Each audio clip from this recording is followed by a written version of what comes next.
Como todos recordamos, la serie discursiva empieza con la interacción vida, poder, cultura. Y hemos hablado de esta serie discursiva de manera amplia como elemento, como el punto, el basamento, el punto de partida del doctorado completo. Ahora, considerar la serie discursiva básica en lo que implica la pregunta por la relación subjetividad, diferencias y narrativas, establece que esa especificidad es lo que tendríamos que hacer en un ejercicio como este, ¿no? Para luego hacerlo en cada uno de los énfasis. Y no solamente de la línea de subjetividad, sino en todos los énfasis del doctorado. Entonces, esta es la serie discursiva básica porque inevitablemente traza los contornos del primer campo de problematización. Otra manera de decirlo es, el doctorado en estudios sociales tiene como contorno inicial, como campo de problematización inicial, las complejas interacciones que en estos momentos se dan entre vida, poder y cultura. Pero es conocido que la vida en sí misma como concepto tiene montones de posiciones. Cuando la vida se establece en relación con el poder, en lo que ha sido llamado biopolítica o biopolíticas, ¿no? O necropolíticas o no tanatopolíticas, o zoopolítica, etc. Es decir, hay demasiados elementos de interacción entre la vida y el poder, y más entre la relación entre vida y cultura, etc. Así que por un lado, esta serie discursiva hace un contorno, delinea un campo de problematización, pero al mismo tiempo tiene la obligación de hacer distinciones. De otra manera, todas las líneas y los énfasis se conectan en esta serie discursiva y eso implica, estimados investigadores, que sus trabajos doctorales también. Es decir, no está, ninguna investigación del doctorado en estudios sociales estaría fuera de este contorno, pero al mismo tiempo, este contorno genera una exigencia en todas las investigaciones y la primera la hace a la propuesta del doctorado, ¿no? El doctorado en sí mismo tiene que contestar, bueno, ya lo hizo, esta pregunta, y luego tendrían que hacerlo cada una de las investigaciones, tanto en las líneas como en los énfasis, como la especificidad de las tesis doctorales. Pero en el fondo no podríamos escaparnos de aquí, porque este es el contorno inicial, ¿no? Así que la especificidad de la relación entre la subjetividad y esta primera serie discursiva tendría que ver con el modo como la vida se configura en ciertos modos de vida, en lo que Claudia va a explicar ahora un poco más adelante, lo que implica la inmanencia de una vida, y una vida inmanente, como recuerdan ese último texto de Deleuze, ¿no? Que no se trata de la vida, sino de una vida, su esfuerzo, su trabajo, su posibilidad, su devenir, su contrastación con la muerte, no solamente como final de la existencia, sino especialmente como aspecto central de lo que implicaría una afirmación poderosa de la existencia, etc. Lo mismo pasa con la relación entre la subjetividad o el sujeto y el poder, en el que ya el problema de los modos de vida se traduce ahora en los modos de gobierno. Y por supuesto en la cultura, en la que implica la especificidad de unas ciertas maneras de ser que se atraviesan en la relación con el lenguaje, en la relación con la configuración del sentido, etc. Así que sí es posible establecer de manera precisa la especificidad de la que se ocuparía la línea de investigación.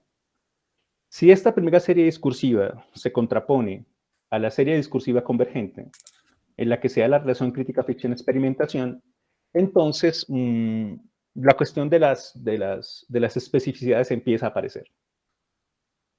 Porque es inevitable que digamos que hay una relación entre crítica y vida. De otro modo, la primera serie discursiva es el fundamento, bueno, el fundamento no, nos negamos a tener fundamentos. La circunscripción del primer campo de problematización, pero al superponer, al establecer una conexión entre esas dos posiciones, entre la primera y la segunda serie delinea ahora esa interacción compleja entre vida, poder y cultura. Así que no hay crítica sin la pregunta por la vida, ¿no? Al fin y al cabo, decimos que la crítica cuestiona unos modos de vivir, exige unos modos de vivir, replantea una cierta relación entre la vida y la cultura y el poder, etc. Así que sería inviable hacerse la pregunta por la vida sin la cuestión de la crítica, y sería inviable hacer la pregunta por la crítica sin entrometernos con la pregunta por la vida. Lo mismo ocurre con la relación entre el poder y la cultura. En nuestra cultura es inviable entenderla sin crítica. Sin embargo, hay un problema. Hay múltiples definiciones de la noción de crítica, hay muchas maneras de entender la crítica, en tantos elementos históricos o culturales se han sedimentado, lo que implica que la relación entre crítica y cultura es mucho más que la manera como ésta se expresa en un momento determinado. Tanto así que podríamos hablar de una cultura centrada en la crítica, o de una crítica que tiene alguna cierta interacción con la cultura. ¿Hasta ahí me están escuchando? Sí. Sí. Sí. Sí. Recuerden que esta presentación puede ser interrumpida en cualquier momento, ¿no? Si tienen alguna pregunta o si hay algo que aclarar.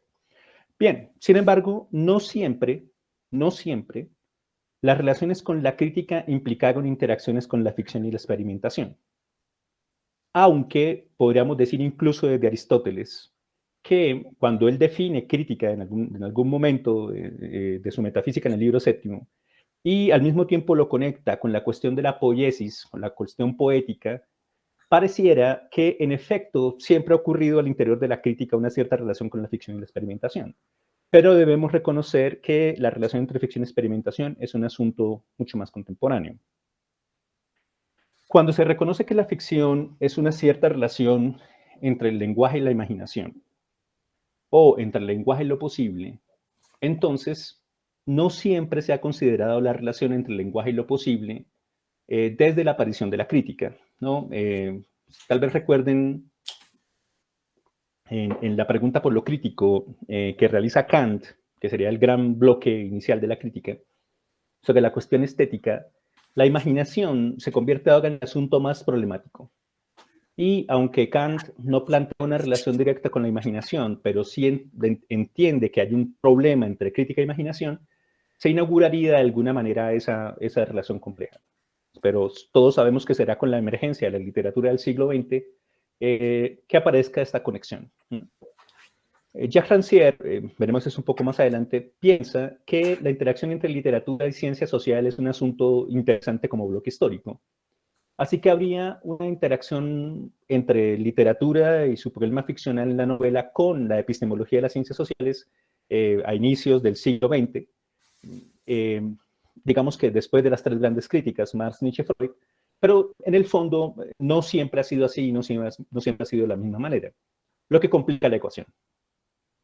Se complica más cuando reconsideramos la cuestión de la ficción y nos hacemos la pregunta de si es posible una ficción que sea puramente narrada y no escrita.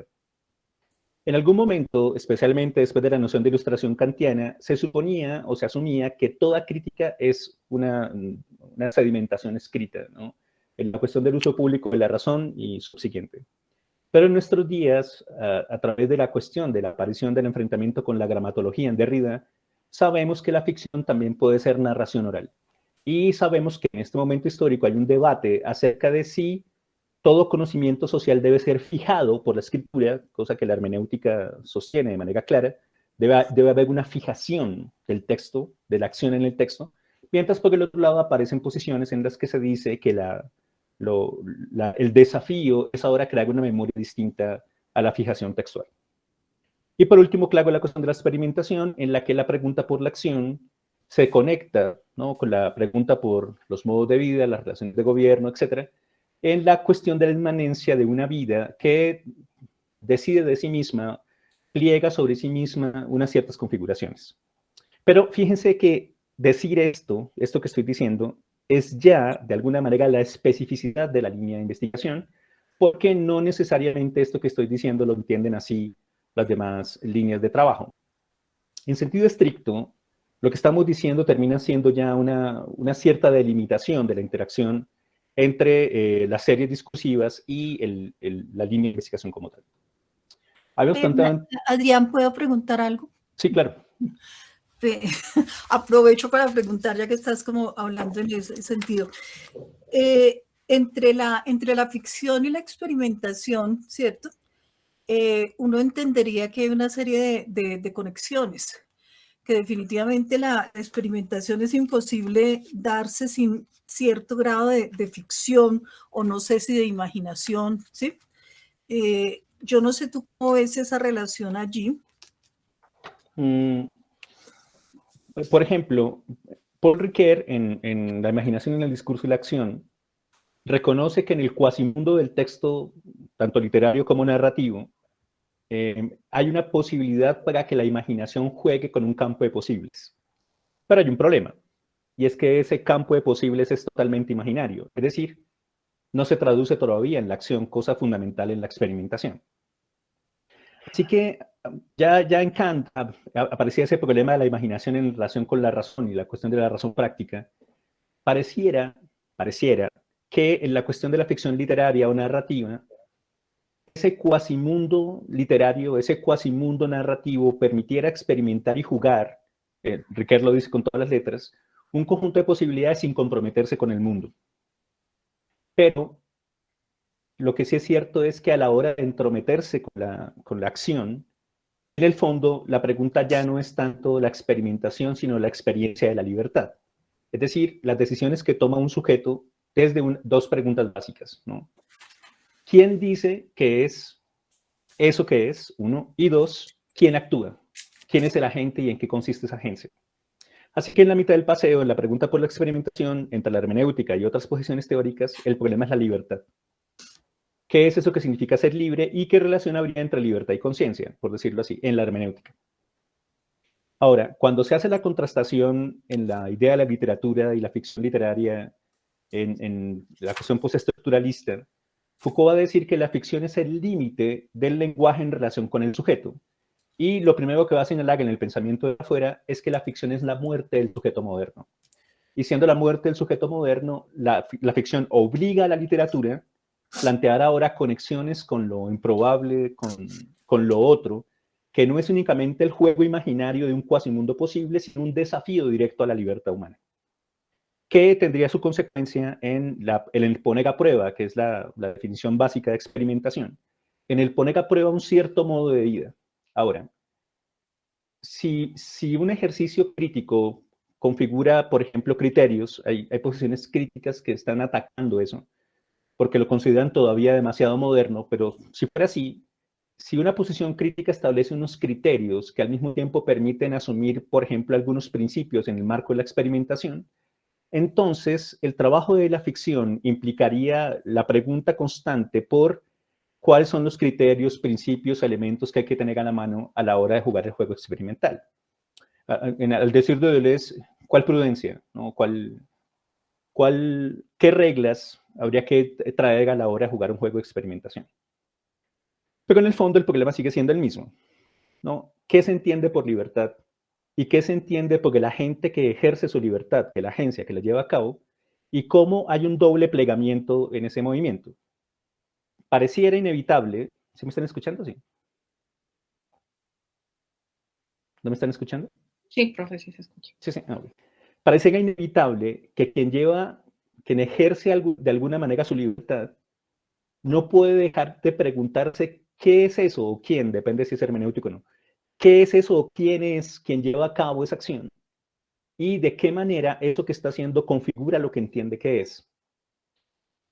Digamos que ese doble movimiento sería la cuestión problemática, pero yo diría que la cuestión central está en que en la ficción y su conexión con la experimentación, o bien la ficción literaria se convierte en una posibilidad de llevar a cabo juegos en los que no se compromete la acción, pero que invitan, ¿no? Dice Riquet, a otros a reconfigurar el sentido de su propia existencia.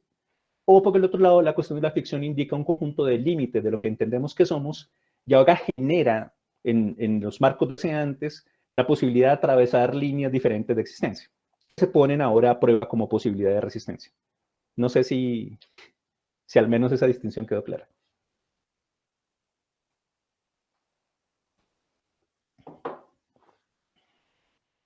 Sí, gracias, Adrián. Sí, no sé qué piensan los estudiantes, investigadores. ¿Alguna pregunta hasta ahí o podemos seguir? Es claro, profe, gracias. Bien.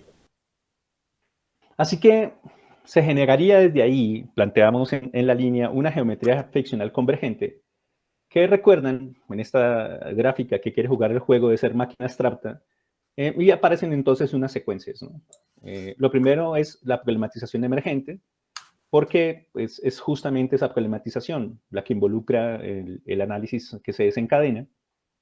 Hay distinciones entre problematización y acontecimiento, aunque puede pasar que en un momento determinado una problematización emergente devenga acontecimiento, pero como todos sabemos, podemos estar ubicados en la mitad de un acontecimiento y no verlo, porque al parecer nadie puede atrapar el acontecimiento a priori, ¿no? Digamos que no al parecer, es así, no podemos dar cuenta del acontecimiento sino cuando éste ya ocurrió. Así que hay una distancia entre la problematización y el acontecimiento. Pero la problematización siempre es detectable, siempre aparece, no se oculta como el acontecimiento en algún momento, sino que ahora aparece como elemento de contrastación. Eso implica entonces en el entrecruzamiento de las series discursivas de las que ya hablamos, las invenciones conceptuales, ¿no? En nuestro caso, lo que implica la compotencia y la convergencia crítica, y las ficciones metodológicas que en nuestro caso tienen que ver con las máquinas de preguntas y el poliedro de inteligibilidad. Bien, eso digamos que es la geometría ficcional convergente de todo el doctorado. Pero ¿cómo aparecería eso en la línea de investigación de manera precisa? Así que aparece la serie discursiva subjetividades, diferencias y narrativas. Están las dos series discursivas básicas y ahora atravesamos esta serie discursiva sobre esas dos series discursivas para modificar la máquina abstracta. Ahora, cuando hablamos de subjetividad metemos un problema, ¿no? Y metemos el problema de la relación sí mismo-nosotros. Cuestión problemática porque, como ven, es por un lado ontológica, ¿no? ¿Qué es eso que es el sí mismo? Pero por el otro lado política, cuando se configura un nosotros. La cuestión de nosotros es compleja porque las teorías que hablan del sí mismo prefieren no hablar del nosotros, ¿no? O reconocer al nosotros como un caso especial del sí mismo. En cualquier caso, hay un debate, ¿no? Acerca de si el nosotros o el sí mismo preexisten. En nuestro caso, no hay ninguna preexistencia porque el sujeto que llamaríamos sí mismo y la subjetividad política o ética que configuraría el nosotros son siempre elementos de producción específica histórica. Pero más allá de los debates, ¿no? La cuestión de la subjetividad se referiría a eso. En el caso de Alfonso, ¿no? Esta cuestión del nosotros como tal, aparece ahora entonces en la pregunta por la comunidad, ¿no? ¿Qué implica un entramado distinto? Pero no es un sí mismo, no es un nosotros, pero hay una configuración de un elemento colectivo desde una posición específica y al mismo tiempo de una colectividad que puede influir, incidir sobre la configuración de una subjetividad específica. En la cuestión de la diferencia aparece entonces la pregunta por la singularidad, ¿no? Modos de vida singulares que ahora son capaces de contrastar la captura de multiplicidades que se ofrecen como modos de vida, mientras que la cuestión de la diferencia no es la multiplicación de esas posibilidades, sino mejor la emergencia de formas distintas de acción y deseo, si no son lo mismo, que terminan rompiendo o modificando o estableciendo posibilidades nuevas para los modos de vida. Y por último, la narrativa, en lo que Paul Ricoeur llama identidad narrativa, el esfuerzo que hace un nosotros para decir de sí mismo qué entiende por eso que es, y el modo como un sujeto pliega sobre sí mismo una pregunta acerca de quién es. Recuerden que la diferencia entre la hermenéutica y la genealogía es justamente la diferencia quién-qué. En la identidad narrativa, la respuesta a la pregunta es la respuesta a la pregunta ¿quién? Y en esa respuesta a la pregunta ¿quién? Se trata de quién soy yo cuando me pregunto quién soy yo cuando establezco una relación con el nosotros, quiénes somos nosotros cuando decimos de nosotros mismos que somos nosotros, etc. Pero hay una diferencia entonces entre el quién y el qué en estas posiciones. Bien, ¿hasta ahí está claro?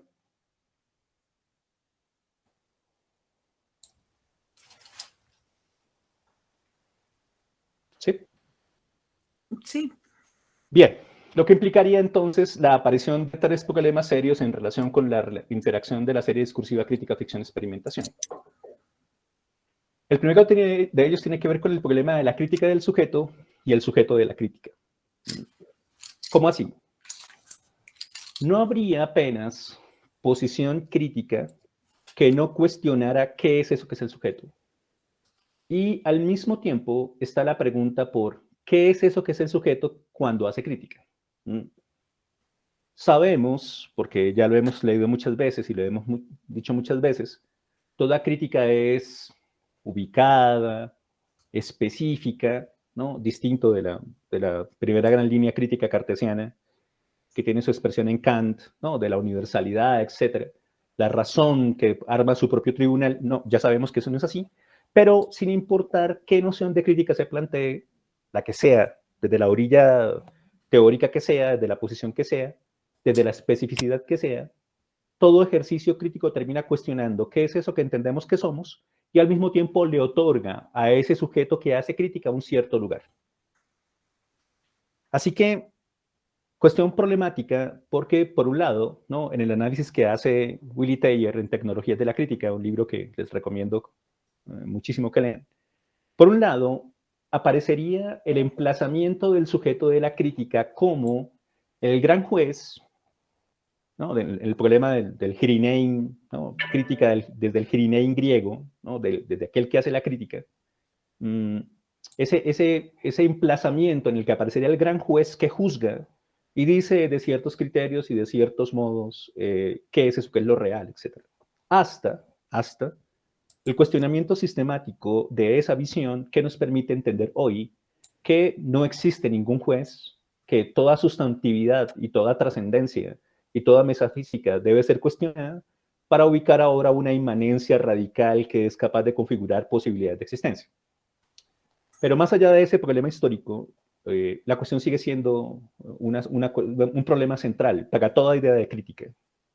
Por un lado, toda idea de crítica termina planteando una crítica del sujeto y al mismo tiempo termina entregándole a ese sujeto un cierto lugar, un cierto trabajo, una cierta acción, que en el caso de Foucault, por ejemplo, se traducirá en el problema de la subjetividad, que ahora es una actitud crítica, ¿no? Bien, al respecto de esta interacción crítica del sujeto de la crítica, ¿preguntas? Comentarios.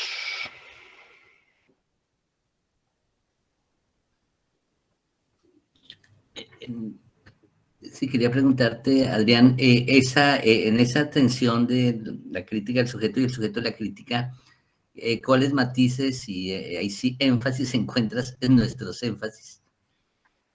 Pues la cuestión más compleja tiene que ver con la distinción entre especificidad, ubicación, problematización emergente y interacción ontológica o interacción ontología crítica, ¿no?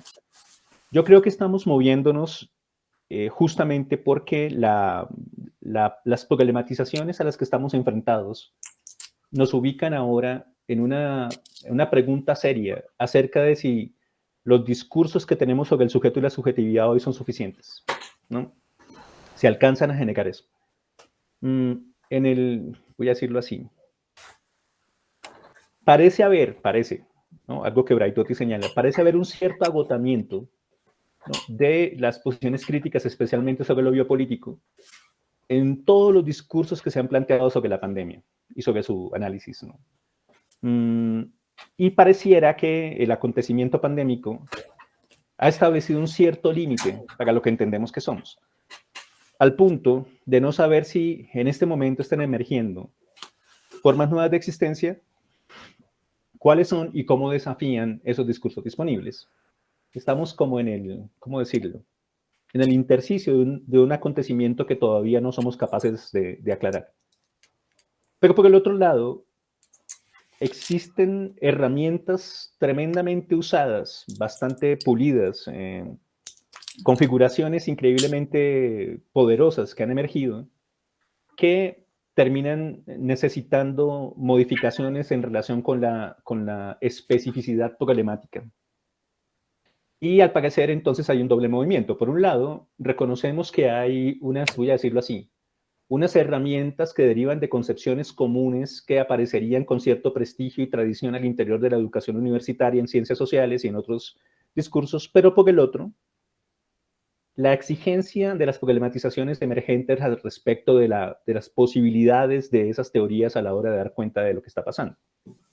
Me parece, yo siento eso, no sé si comparten, Pero siento que estamos en la mitad de ese elemento tensionante, si quieres llamarlo así, de ese enfrentamiento entre esas dos posiciones, que me parece a mí va a resolver esta cuestión de la sensación de impotencia o de agotamiento en la emergencia de posibilidades creativas impresionantes, que ya están aquí, pero que por alguna razón todavía no son visibles, o algunas sí. Y ese enfrentamiento sería el que haría viable la configuración de lo que va a ser la línea y sus énfasis. De hecho, me parece que ya está pasando, ¿no? No sé qué piensa, Alfonso.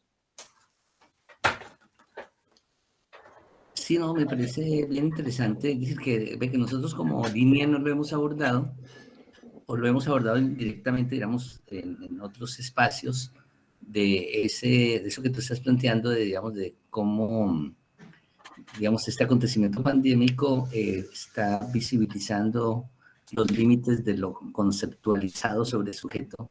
Me parece muy, muy clave. Y al oírte se me ocurría la pregunta, es decir, en otros momentos, por lo menos de la filosofía del pensamiento de Occidente, que la humanidad, por lo menos conocida y reconocida, se ha visto así en situaciones límites casi de lo vital, si de pronto puede ser allí una fuente de inspiración, como si en algunos momentos donde Sí, claro. hubo, digamos, autores o pensadores que plantearon ahí, sí, digamos, sí, digamos, en términos de Benjamín, iluminaciones, no el gran Tractatus, pero de pronto iluminaciones que hoy puedan ser retomadas y recreadas para esto que nos ocupa. Sí, de hecho, lo que usted acaba de señalar, Alfonso, es también una idea de crisis, ¿no? Que en el texto de Thayer, que les recomiendo que lean, tal vez en algún momento podamos hacer una lectura sistemática, cuando él muestra la constelación de crítica de Hrinein, y muestra cómo en el discurso, en un cierto discurso, crítica y crisis se han configurado en cierta sensación apocalíptica, ¿no? Tal como la crisis de Husserl. Lo que sí es cierto es que hay muchas versiones de crisis, pero en la cuestión de la crisis terminaría siendo inevitable la pregunta por el presente. Es decir, ¿qué es eso que está pasando aquí ahora? ¿Y qué es eso que está pasando aquí ahora? ¿Y qué puede hacer el pensamiento con eso que está pasando aquí ahora? Incluyendo esta primera parte que es, ¿qué es eso que somos cuando pensamos esto que somos ahora? Y cuando pensamos qué es eso que podría ser diferente en esto que somos ahora, ¿no? Pero digamos que más allá de todas las derivaciones de esa constelación, lo interesante es reconocer que no existe apenas posición crítica que no se enfrente a esta relación. El hecho de que cuestiona lo que se entiende por el ser que hace crítica, y por el otro lado ubica a aquel que hace crítica en un cierto emplazamiento, en un cierto lugar, con una cierta tarea, con unas ciertas exigencias, unas ciertas responsabilidades, etc. Bien, ¿hasta ahí alguna pregunta, comentario o puedo seguir?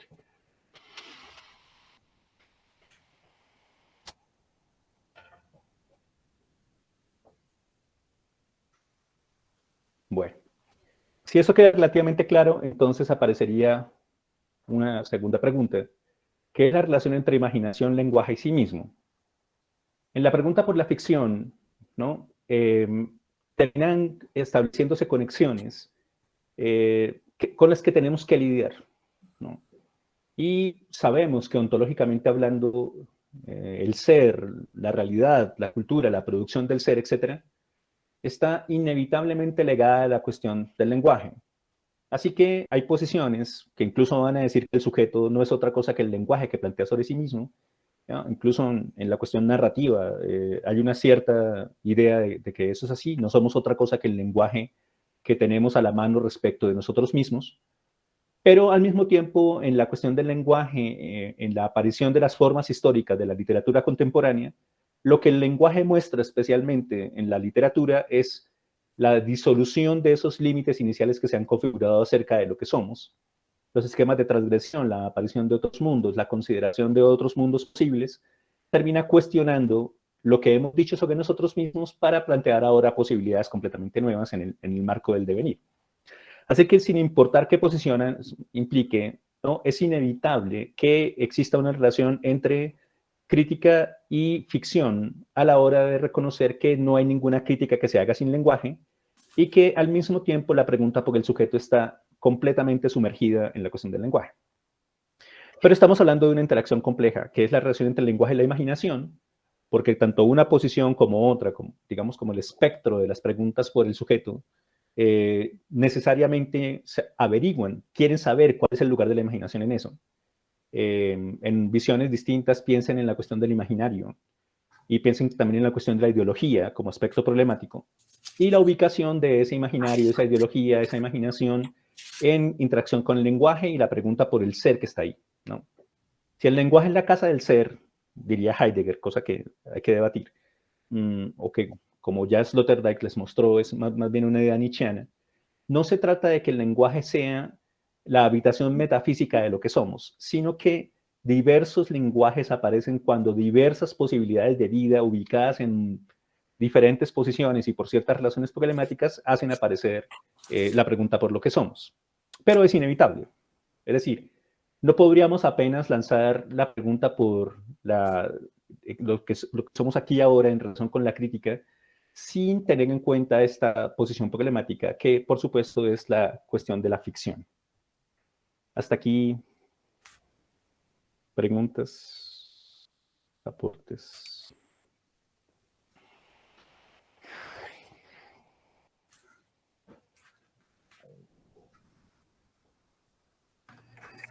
Se me ocurría oyéndote, Adrián, que, bueno, no es que se me ocurría, sino también es algo que hemos conversado en otros momentos, digamos, en los seminarios de línea, es precisamente esas fronteras difusas, digamos, también entre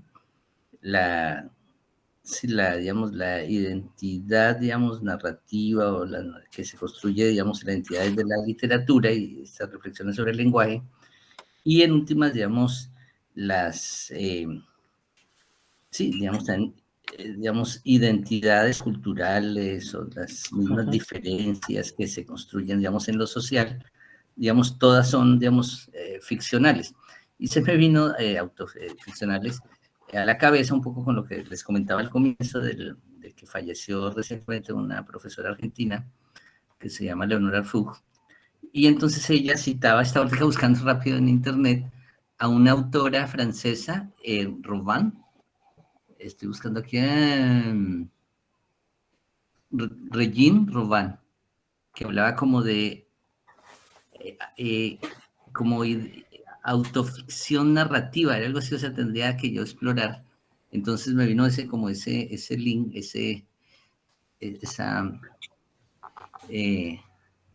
como ese insight de mirar precisamente esas fronteras, digamos, que tanto desde la literatura como desde los estudios sociales, digamos, permiten conectar ficción, narrativa, narrativas identitarias. Sí, eso está, ella lo usa en el libro Identidades, Sujetos y Subjetividades. Eso, ¿no? Sí, claro. Pues usted acaba de señalar todas las variantes de la hermenéutica que insisten en que toda identidad pasa por un cierto lenguaje, ¿no? ¿Alguien levantó la mano? ¿No? Sí, doctor. Una pregunta.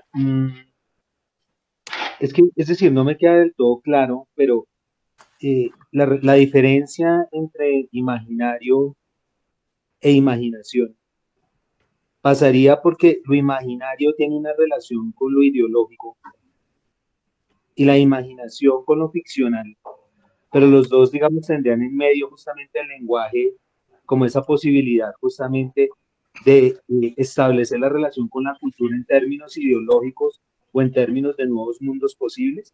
Es decir, ¿cuál sería el lugar de la cultura en las nociones imaginario versus imaginación? Sí, bueno, digamos que hay que tener cuidado porque no habría que establecer relaciones tan directas. Lo que estamos señalando es que siguen siendo problemas. Es decir, hay muchos modos de establecer la relación entre imaginación y sí mismo y lenguaje. Una de ellas es el problema ideológico, ¿no? Ya veremos eso ahora en Althusser. Pero también ustedes recuerdan lo que va a pasar con el análisis que Riquet hace sobre el problema de la imaginación en lo que ocurre en la ideología y en la utopía, ¿no? El problema de los imaginarios sociales. Pero hay más, hay muchísimas nociones de imaginario, ¿no?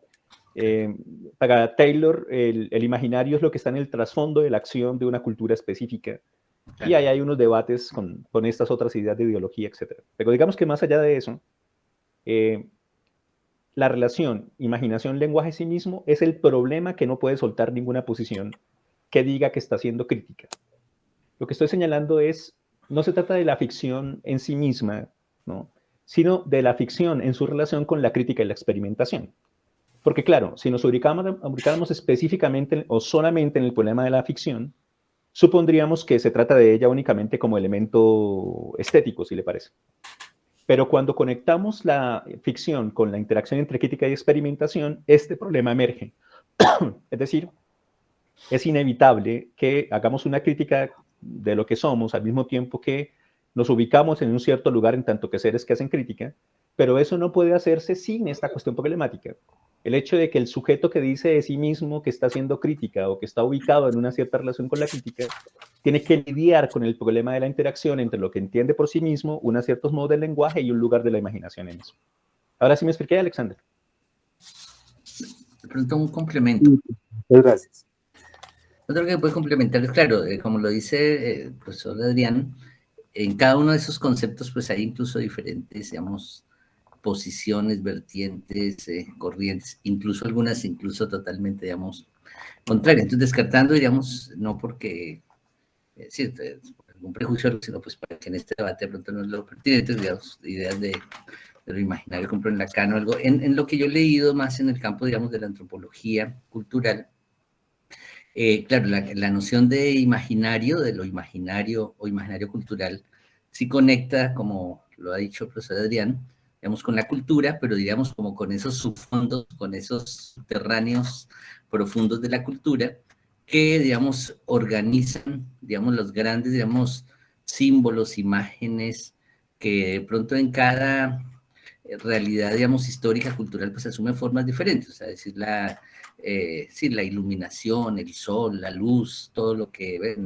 en unos regímenes imaginarios, pues se presenta como, sí, la claridad, la avanzada, tal cosa, en otros puede que la misma luz sea lo que enceguece, lo que, sí, niega la posibilidad de llegar a la verdad, bla, bla, bla. Entonces, solo es para decir eso, que lo imaginario sí conecta más con lo cultural, digamos, con lo social, por lo menos en el campo en el que yo trabajo. Y la imaginación también, digamos, en buena medida se ha asumido también como una categoría que conecta más, digamos, con sujeto, con subjetividad,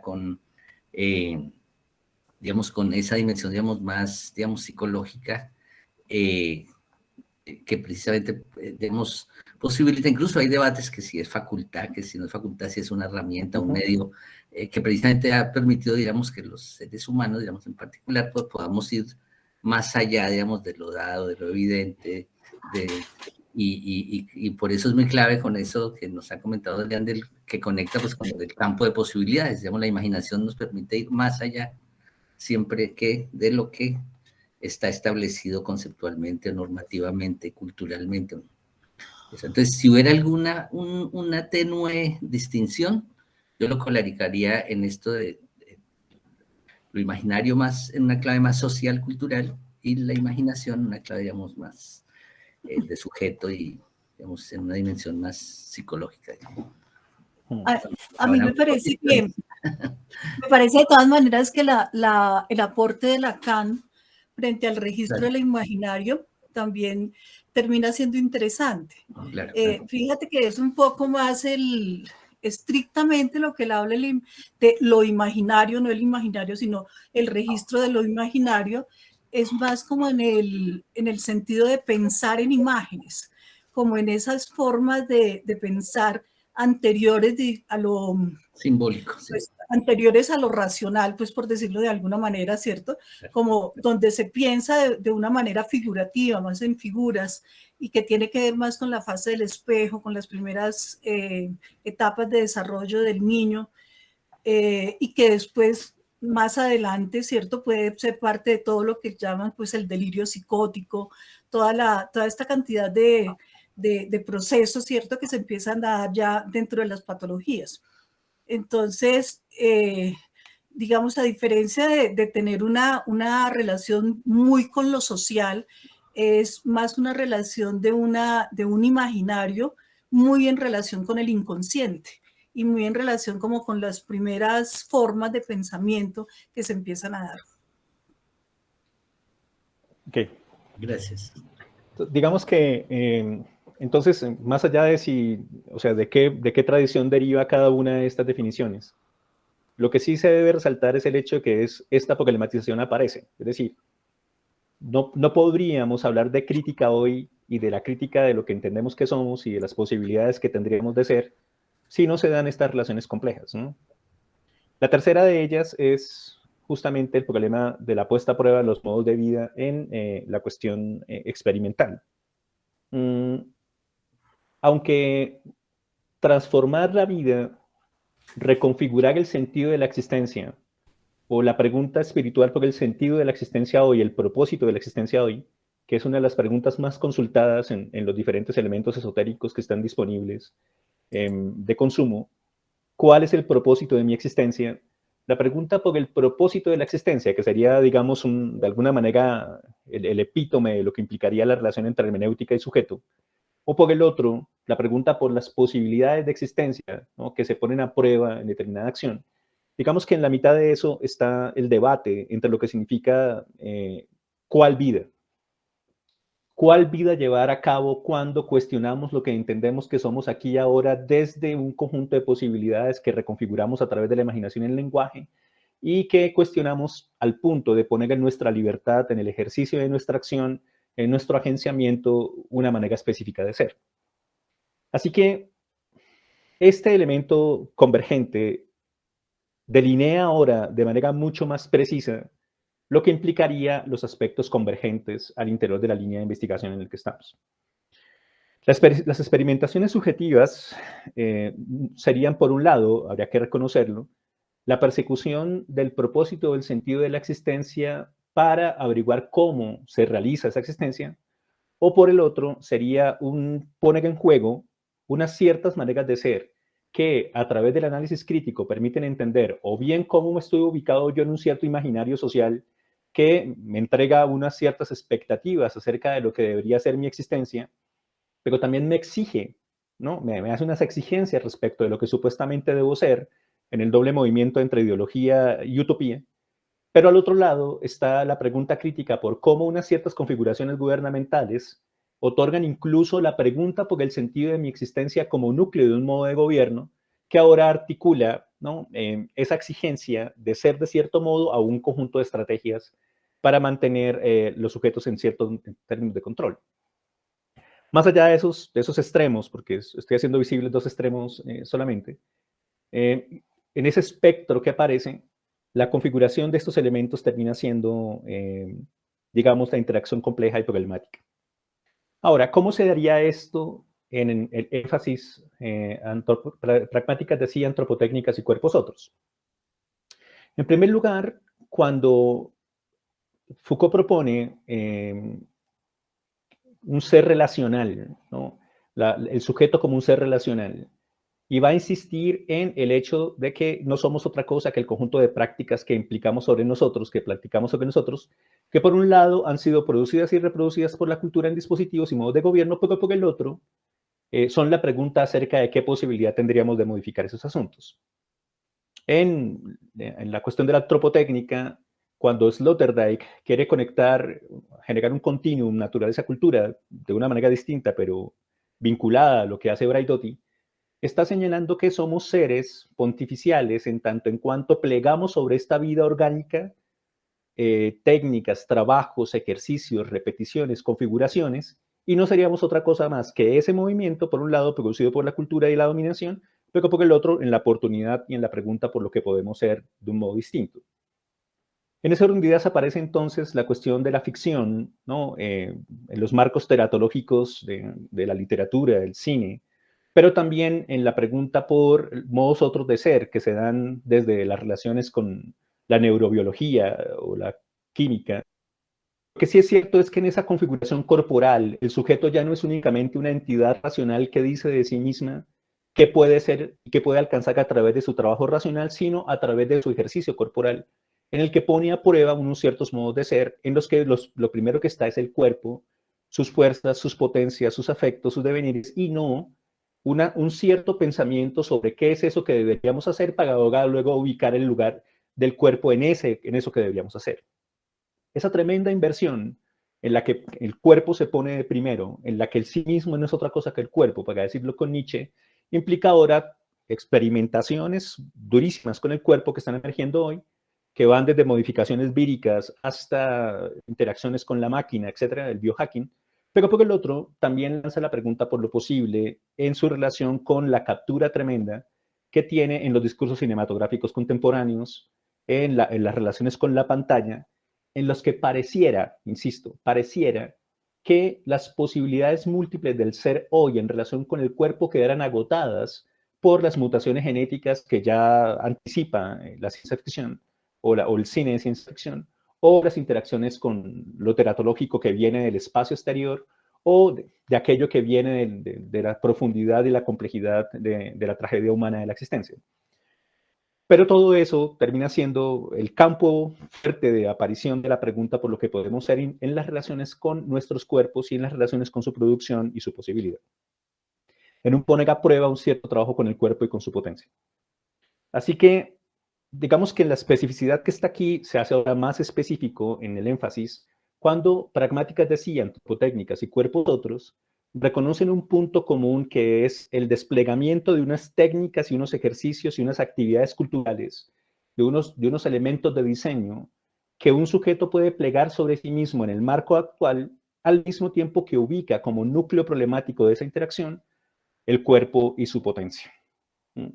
Así que, para poder decirlo de manera más precisa, me gustaría hacer una contrastación entre estos elementos que están aquí y lo que implicaría, en primer lugar, la crítica del sujeto de la crítica, la relación con la imaginación, el lenguaje y el sí mismo, y luego de eso trataría de conectar con la puesta a prueba de los modos de vida, para cerrar esta parte y abrir la deliberación o escuchar otra presentación. En el famoso texto de Althusser, ¿no? de qué es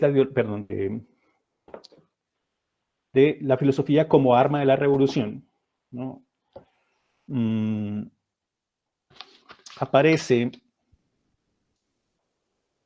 en Ideología y aparatos ideológicos del Estado, que es el texto, parte del texto que voy a señalar, aparece este gran problema de la interacción entre sujeto, ubicación del sujeto, lenguaje del sujeto y posibilidad de acción, ¿no?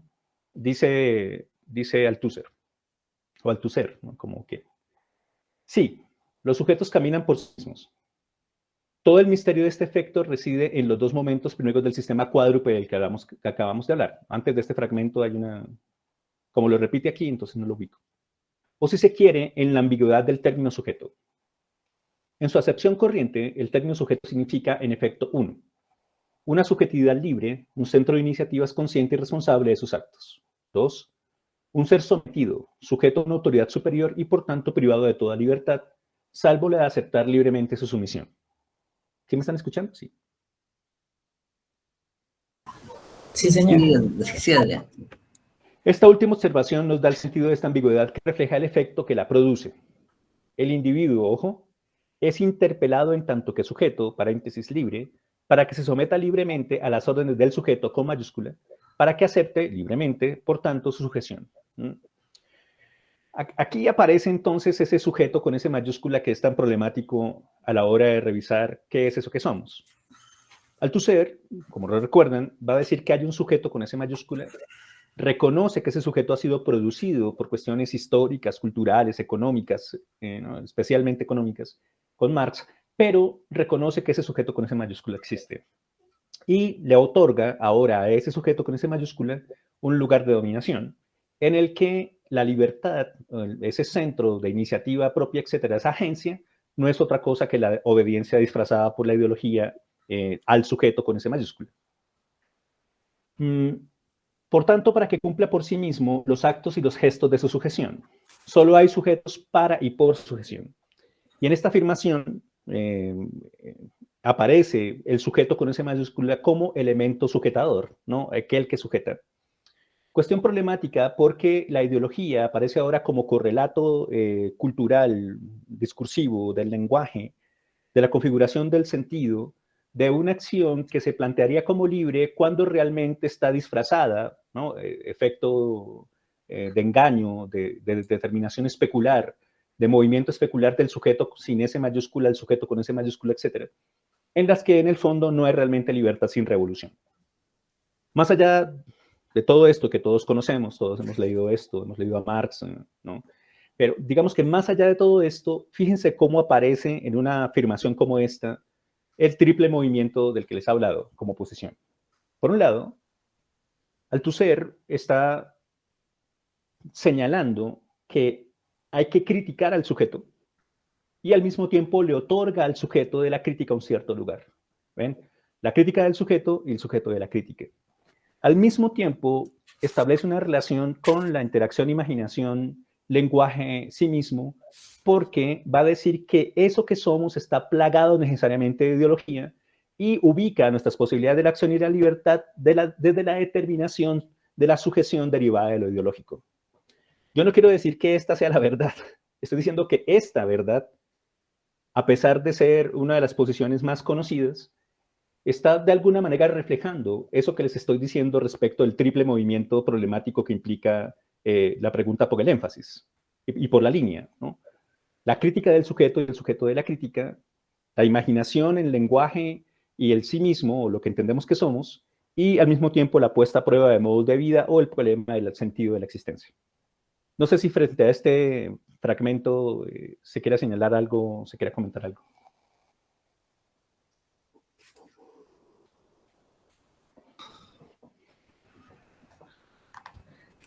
Sí, dos cosas, Adrián, también como preguntas casi, ¿no? Bueno, uno es que uno encuentra como un aire, claro, esa es una de las cosas que uno leyó hace mucho tiempo, pero digamos como cierto aire de familiaridad con el famoso texto que hemos leído y comentado del sujeto y el poder de Foucault, donde él dice finalmente lo que yo he hecho, mi gran pregunta, mi gran preocupación ha sido el sujeto, y trae, digamos, en algún momento como esas dos caras, esos dos sentidos de, sí, con respecto al sujeto. Entonces, como para que tú pudieras comentar algo al respecto. Y lo otro que algo que cuando tú dijiste la palabra Althusser, se me vino también a la cabeza, es algo que curiosamente ahí en el texto también aparece, que es un concepto que quedó como enunciado ahí en Ideología y Aparatos Ideológicos del Estado, pero que es interesante, que es el de interpelación.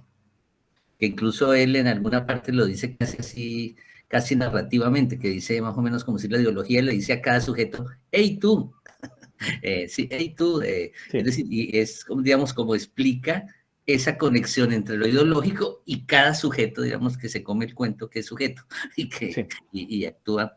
Entonces también si quieres algún comentario al respecto que me parece interesante, o sea, esa categoría de interpelación, ¿cómo tú la verías en el marco de las discusiones que hemos tenido también del énfasis? ¿A cuál correspondería? Si no, si aporta algo, si de pronto no es pertinente.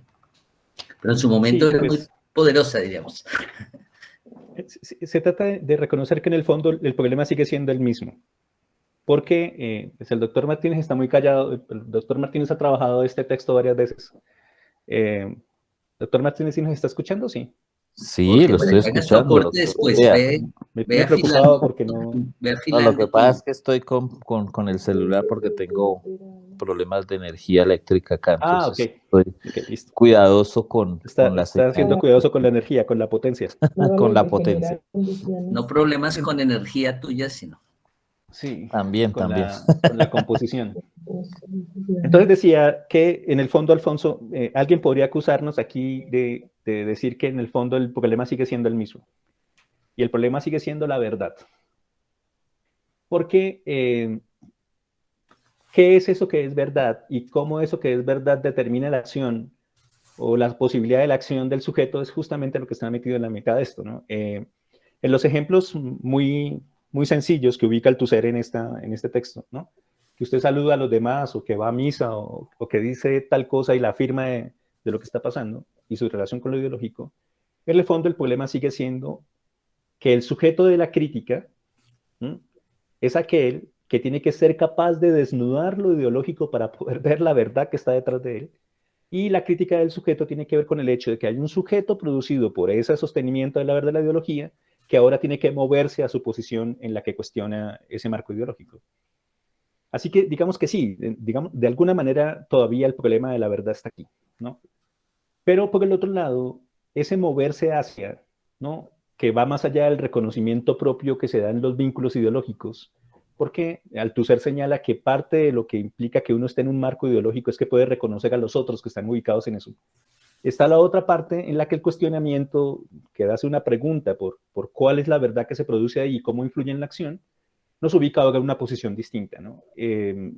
Althusser está en un límite en el que quiere ir más lejos que la dialéctica derivada de la posición dura de la dialéctica marxista, y algo que Marx también ha considerado en algún momento, pero no alcanza a ir más lejos. Y en efecto, o no quiere ir más allá, llega hasta ahí. Digamos que en efecto hay una contrastación en esta cuestión con la pregunta de la verdad.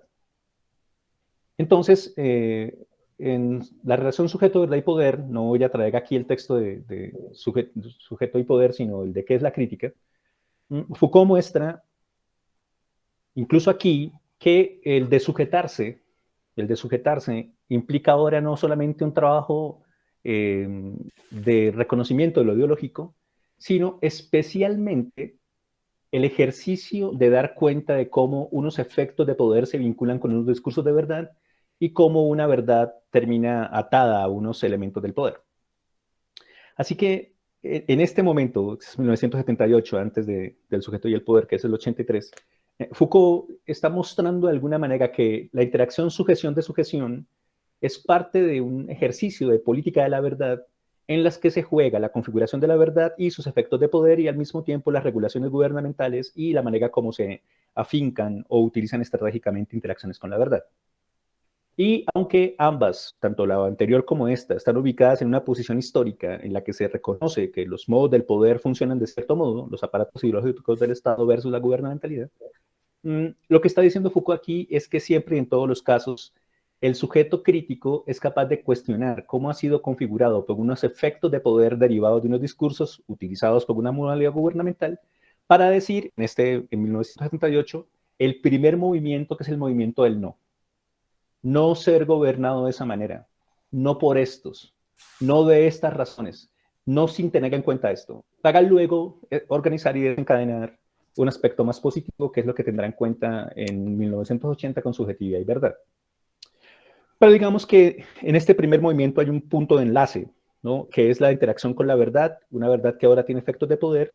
Eso lo había dicho el marco ideológico, pero creando una cierta metafísica del sujeto con S mayúscula, una verdad con B mayúscula, etcétera, que también reconocía histórica, pero que no se alcanzaba a quitar de encima su trasfondo metafísico, y Foucault ahora planteando esa ubicación histórica en la que se trata del análisis específico de esas interacciones. Así que esta función de sujeción, ¿no?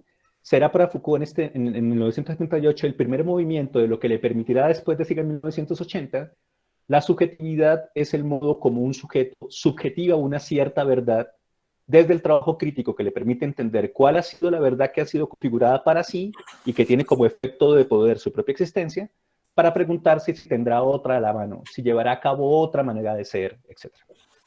No sé si esta distinción entre A y B quedó clara o hay alguna pregunta.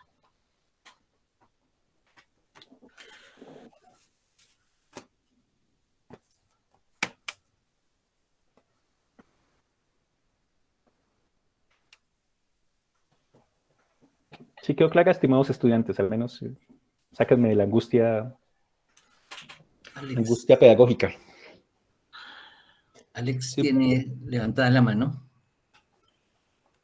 Habla, Alex. gracias.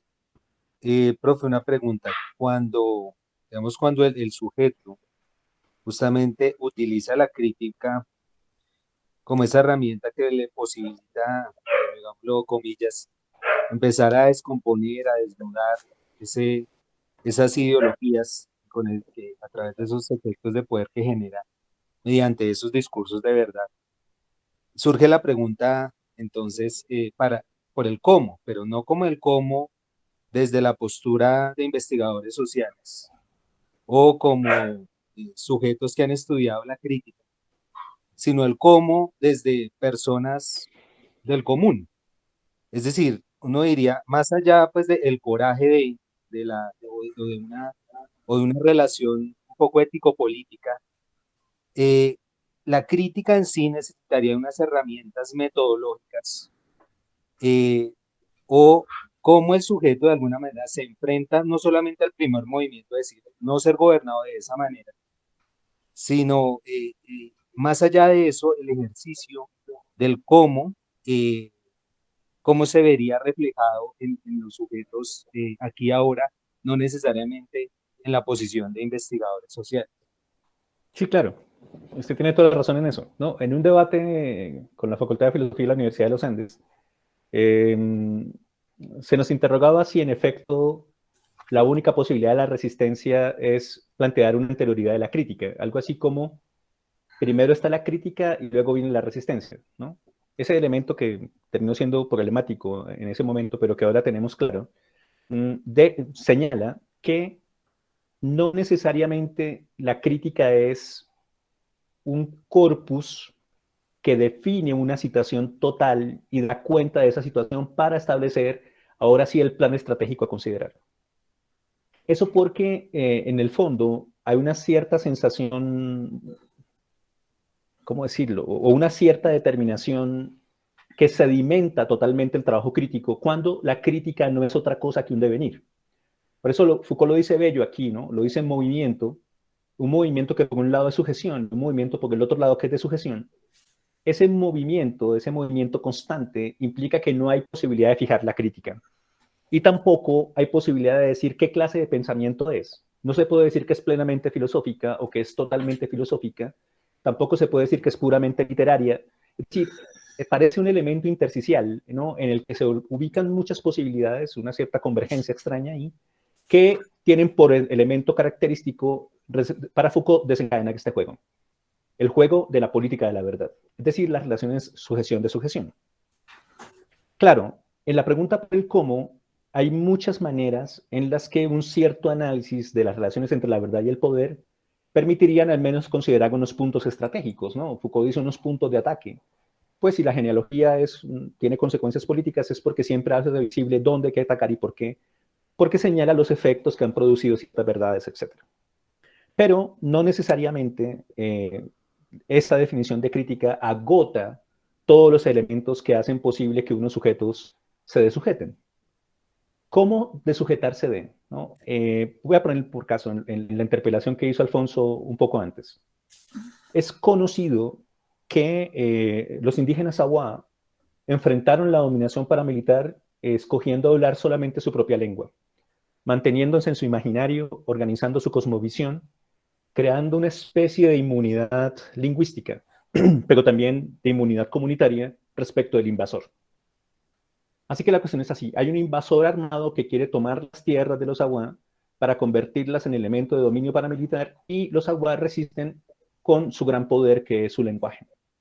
Y su lenguaje con todo lo que implica, ¿no? La cosmovisión, etc. Y todos sabemos que a pesar de que eso costó muchos muertos, los Awá prevalecieron. Ahora, necesitaron los Awá un trabajo crítico que les permitió entender que era el lenguaje su manera de resistir y de persistir.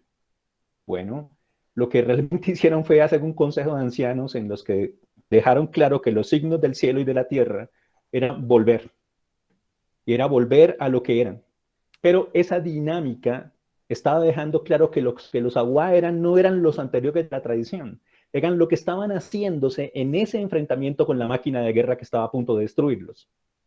Así que ese mismo evento, esa misma problematización sería susceptible de ser considerada de una metodología que dijera, bueno, los Awá encontraron el sentido de su existencia a través de su volver al relato trascendental originario, ¿no? Y otros dirían, no, los Awá enfrentaron una relación de poder que les permitió configurar un modo de existencia y neutralizar otras.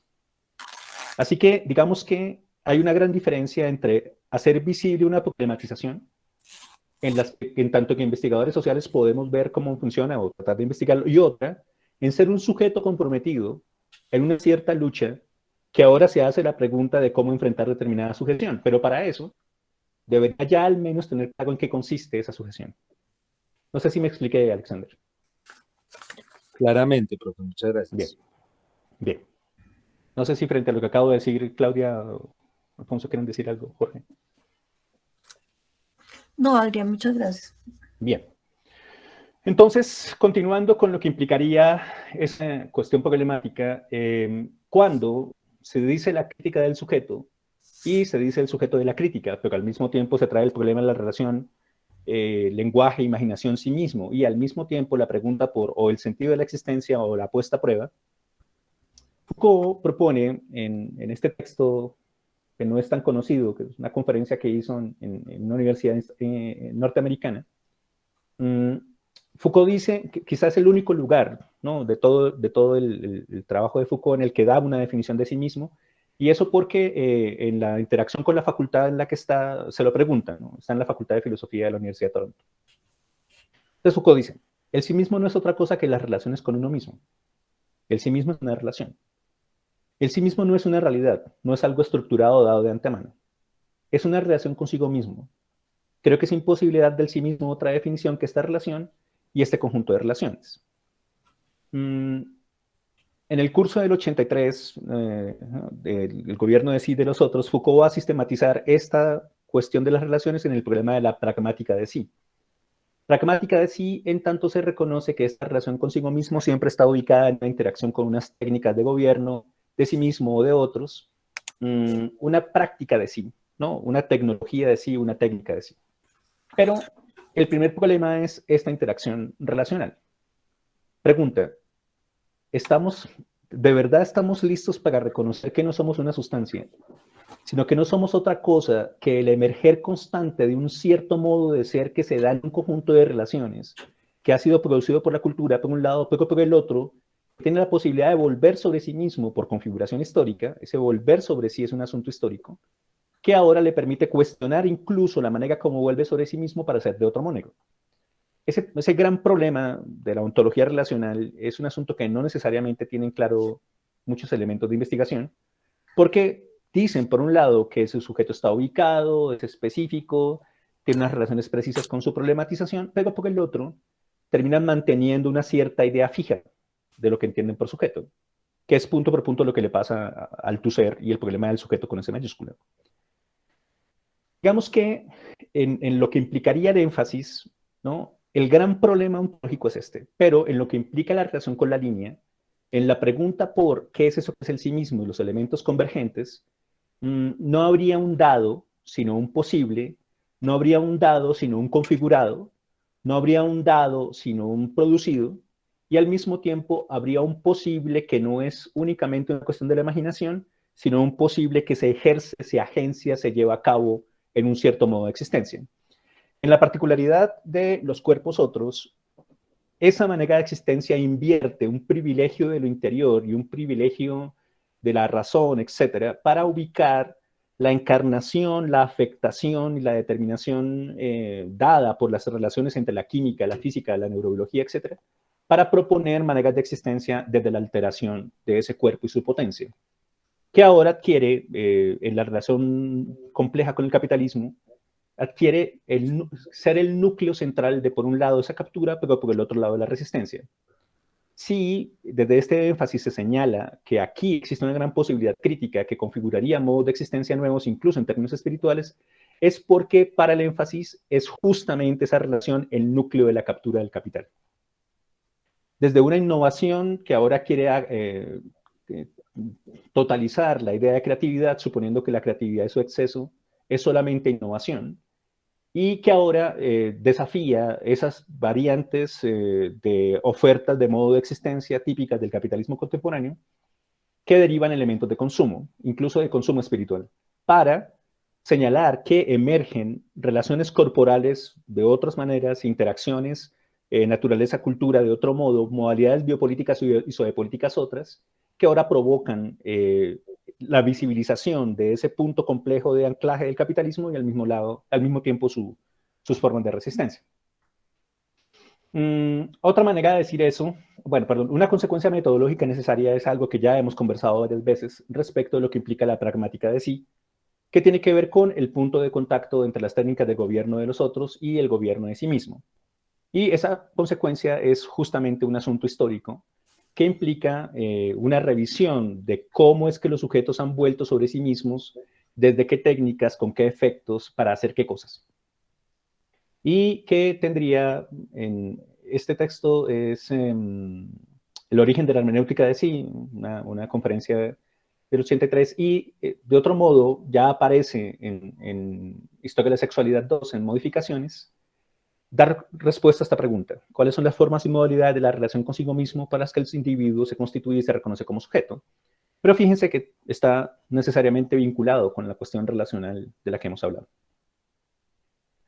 A mí me parece, para cerrar esta primera parte, ¿no? Bueno, o este gran bloque y pasar a la cuestión de la ficción, me parece que en este texto, en esta referencia de Foucault, aparecería la conexión precisa de lo que implica el poliedro de inteligibilidad que este énfasis ha propuesto, en el orden de esas relaciones complejas entre ontología, epistemología, ética, estética, política, historia, economía y metodología, ¿no? Y lo digo porque me parece que el texto lo hace visible. Dice Foucault, en la conferencia de Toronto en la Facultad de Francés, ¿no? Sí, dicen, tal vez el problema del sí mismo no es redescubrir lo que es en su positividad, ¿no? Que es el problema de la hermenéutica del sujeto. Tal vez el problema no es descubrir un sí mismo positivo o el fundamento positivo del sí mismo. Tal vez nuestro problema ahora consiste en descubrir que el sí mismo, ojo, es solo el correlato histórico de la tecnología construida en el transcurso de nuestra historia. ¿Ven cómo se vincula la pragmática de sí con el problema de las antropotécnicas en Sloterdijk? Tal vez nuestro problema es cambiar esas tecnologías. Y en ese caso, uno de los principales problemas políticos sería hoy, en sentido estricto de la palabra, la política de nosotros mismos. En esta referencia, en este momento en el que Foucault concluye su conferencia así, me parece que se organiza ese elemento complejo de lo que implica el poliedro de inteligibilidad de sus relaciones. En primer lugar, el aspecto ontológico de que en efecto no hay una positividad del sujeto, sino una construcción histórica del sujeto a través de técnicas que pueden revisarse en un análisis genealógico, para averiguar cómo lo que somos es el efecto de poder de unos discursos y unas técnicas, pero al mismo tiempo hacerse la pregunta de si se puede ser distinto usando esas determinadas posibilidades y reconocer en esa interacción ético-estética una política que implica ahora un desafío a la política de la verdad de la que se hablaba en el 78. Así que si reconocemos que somos configurados por una política de la verdad en el que juego sujeción de sujeción establece ahora unos ciertos modos de ser que se enfrentan a unas formas de gobierno, entonces, si el punto de articulación entre el gobierno de los otros y el de sí mismo es una cierta manera de ser, que atravesada por un trabajo crítico, la ontología crítica de nosotros mismos, señala unos puntos de ataque, entonces, en el caso del énfasis, esos puntos de ataque serían las técnicas mismas que están siendo capturadas por el capital, las modalidades de ejercicio que establecen una biopolítica, pero al mismo tiempo organizan unas posibilidades de enfrentamiento, y unos cuerpos extraños, difíciles, que se configuran hoy como elemento central de una ontología completamente invertida de lo que implica la idea del sujeto. Bien, eso sería, digamos, la manera de presentar estos elementos complejos que implicarían la relación pragmática de sí, antropotécnicas, cuerpos otros, y al mismo tiempo la conexión con la línea de investigación. Entonces, no sé si cerramos aquí, si hay alguna pregunta o algún aporte, y luego paso a la cuestión de la ficción, porque para poder darle espacio a las demás exposiciones. Adrián, la pregunta aquí es cómo nos transformamos, ¿cierto? Es decir, ¿de qué manera nos podemos transformar? Y bueno, la respuesta que estás dando a partir de Foucault. La pregunta no, un poco la reflexión que me hago es si en este punto no es precisamente donde entra esto que hablabas antes sobre el acontecimiento.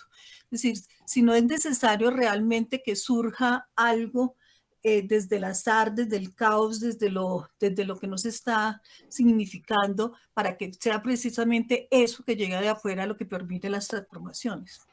Sí, pues en la primera versión de la conferencia Foucault dice transformar, y luego cuando corrigió el texto ya no aparece la palabra transformar, porque implica un debate con la cuestión hermenéutica de si transformamos lo que somos a través de la pregunta por el sentido de la existencia.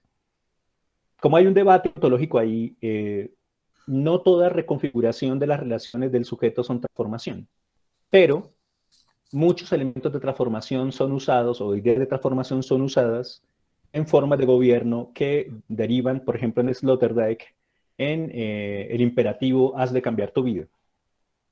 Así que digamos que habría, desde el imperativo haz de cambiar tu vida, un conjunto de exigencias de modificación de lo que somos, pero por el otro lado habría una posibilidad de hacerse la pregunta por lo que somos ya no desde el privilegio, ojo con lo que voy a decir, ya no desde el privilegio de una interioridad que cuestiona su conexión consigo mismo y con el mundo para preguntarse cuál es el sentido, comillas, verdadero de su existencia.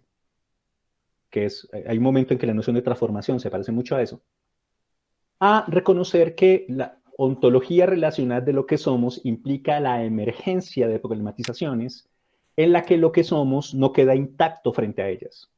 Así que no habría un cierto privilegio metafísico de una interioridad que se protege a sí misma y se cuida, ¿no? En Kant lo hemos visto, el cielo estrellado sobre mí, la ley moral dentro de mí, sino que lo que somos necesariamente está vinculado a las relaciones que se dan especialmente en esas interacciones de gobierno.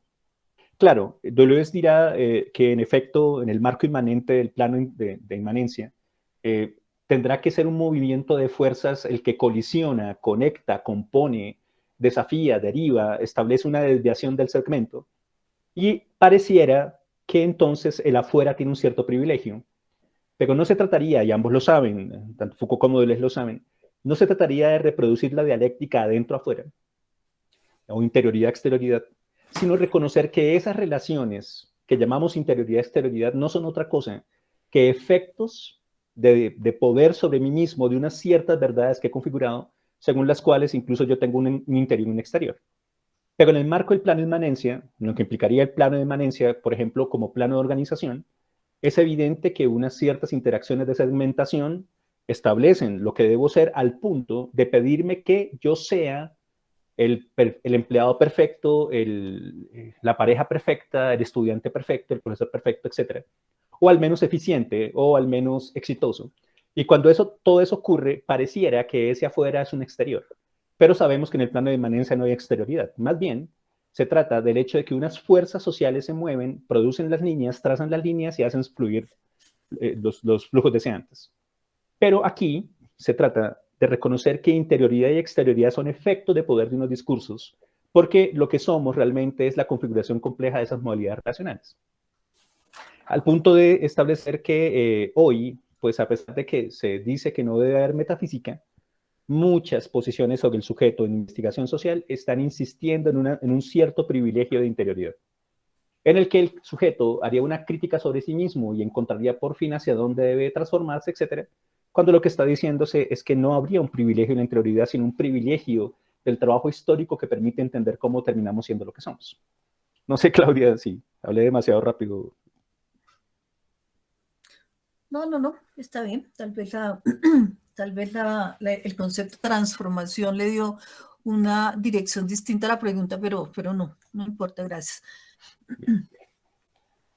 Entonces, si les parece, podemos pasar un poco a considerar la cuestión de la ficción. Quisiera tomar un par de referencias de Jacques Rancière. Rancière la primera es en Tiempo de Igualdad y la segunda en Disenso, que pues, nos permitiría averiguar eso que hemos señalado un poco en la línea respecto de la cuestión problemática de lo ficcional, por un lado en lo epistemológico, por el otro lado en lo estético y por el otro lado en lo metodológico, ¿no? Así que al respecto a la literatura, le preguntan a Rancière en una cuestión sobre la interacción entre literatura y ciencias sociales, algo que él va a decir muchas veces, ¿no? Las ciencias sociales, y no solamente él, incluso Taylor también tiene esa sensación, las ciencias sociales aparecerían un poco luego de la gran literatura del 19, de la gran novela, por decirlo así, ¿no? Proust y los signos, recuerdan a Deleuze, de alguna manera también tiene esa sensación, ¿no? Lo que está pasando con la literatura norteamericana, que tanto analiza Deleuze y que tanto le gusta, pero digamos que habría una relación compleja entre literatura y ciencias sociales, por decirlo de algún modo. Rancière plantea, en la pregunta que le hacen, ¿no? Yo no diría que la literatura constituye un recurso como si se tratara de encontrar soluciones. La cuestión de la literatura se plantea en dos niveles. El primero es el de la escritura de los saberes. La historia siempre practica cierta forma de literatura. Eso era lo que hemos hablado siempre en términos de la ficción y la historia.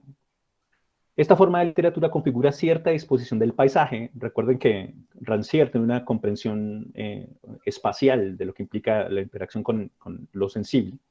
Y si queremos intentar cambiar la disposición del paisaje de los objetos del saber, también hay que adoptar otros procedimientos de escritura. Este es uno de los aspectos en cuestión. Según esto, todo aquel que quiera replantear la distribución de lo sensible en un cierto problema social tendría que preguntarse cuál escritura va a usar. El otro aspecto es que la mayoría de los modos de inteligibilidad, perdón, se me comí la hoja, emplean las ciencias sociales, que son, ojo, también los modos del pensamiento crítico, que es en un sentido más amplio de su territorio, ¿no? Nacieron de entrada de la literatura, y luego viene el ejemplo en el texto de Balzac y otros grandes novelistas del XIX. Así que, digamos que reconocemos que no podemos hacer crítica sin historia. O sea, todas las posiciones que hemos trabajado sobre lo crítico necesariamente establecen una conexión con lo histórico.